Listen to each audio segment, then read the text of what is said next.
જય શ્રી કૃષ્ણ, જય માતાજી। તો અમે ફટાફટ મા દીકરો નીકળ્યા છીએ। આજે અમારા ગામમાં એક ફંક્શન છે, એ જોવા માટે।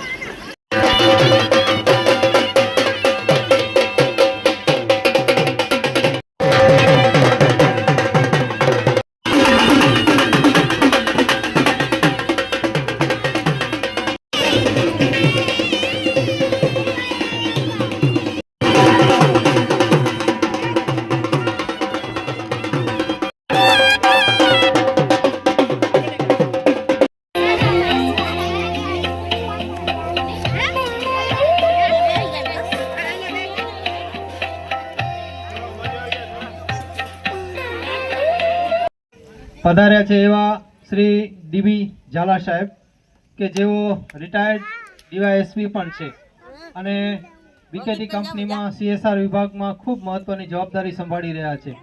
એમની સાથે સાથે જ એવા જ કંપનીના સિનિયર અધિકારી શ્રી મકવાણા સાહેબ પણ આપણી વચ્ચે ઉપસ્થિત છે। જેઓ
जग परिवर्तन की है बेला, इसका परिवर्तन कर लो। हाँ, परम पिता के प्यार से अपने जीवन की झोली भर लो। રમેશભાઈ તો હોય જ, કારણ કે રાધનપુર આવે રમેશભાઈ સાથે જ હોય અને એમની ટીમ બહુ ગજબ ટીમ છે। બધા સવારના અમને ત્યાં તેડવા આવી ગયા અને હંમેશા હરમેશ ઉત્સાહમાં હોય છે। આખું ગામ એવું છે કે અહીંયા કામ કરવાની આમ અલગ મજા છે। આ પવિત્ર ભૂમિમાં એટલો સરસ સેટ બનવા જઈ રહ્યો છે એટલે મને કંપની વતી પણ મને આનંદ થાય છે અને મેનેજમેન્ટે જે એટલા મોટા સેટ માટેની જે અમને પરવાનગી આપી એ બદલ મેનેજમેન્ટ પણ ખરેખર મૂકીને આ કામ કરવા માટે આપે છે।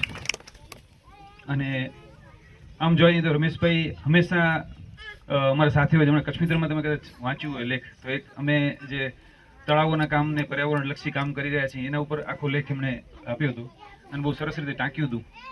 એટલે રાધનપુર અમારા સાથે જ છે અને અમે પણ રાધનપુર સાથે છીએ। Thank you, thank you. હૃદયથી આભાર વ્યક્ત કરું છું। રાધનપુર ગામ ઉત્તરોત્તર પ્રગતિ સાથે લોકો સુખી અને સંપન્ન બને તેવી હું ઈશ્વરને પ્રાર્થના કરું છું। જય હિન્દ, જય ભારત। તેનો ઉલકાઓ બીકેટી કંપનીની જે રમેશભાઈ રજૂઆત કરી, એટલે રજૂઆત તો એને બહુ સારી જ કરી છે, પણ એના માટે એમનું પણ યોગદાન છે કે ભાઈ અમને જ્યારે જરૂર હતી ત્યારે અમારી પડકે ઊભા રહ્યા છે।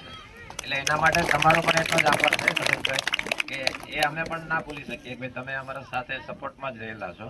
ભવિષ્યમાં પણ અમે તમારી સાથે રહેશું, તમે પણ અમારી સાથે રહેવી હું અપેક્ષા રાખું છું। હવે વિશેષ તો આજે આપણે ભૂમિપૂજન કરવું અને એ જે શેડની છે શરૂઆત આ વર્ષ કામ કરતા રહ્યો અને તમારી સાથે અમે પણ સહયોગ આપતા રહીએ એવી થોડી આશા પણ છે. લાલો એવી બાપા આશા સાથે. અપેક્ષા સાથે સૌનો ખૂબ ખૂબ આભાર. જય હિન્દ, જય ભારત, બોલો દ્વારિકાધીશ કી જય શ્રી રામ. તો આપણા કાર્યક્રમને અહીં પૂર્ણ જાહેર કરીએ છીએ. શાંતિથી બધા આપણે પ્રસાદી લેશું. ચા પાણીની વ્યવસ્થા રાખેલી છે. પ્રસાદ લઈને જાય, પ્રસાદ લીધા વગર કોઈ જાશો નહીં એવી બધાને નમ્ર વિનંતી. જય હિન્દ, જય ભારત.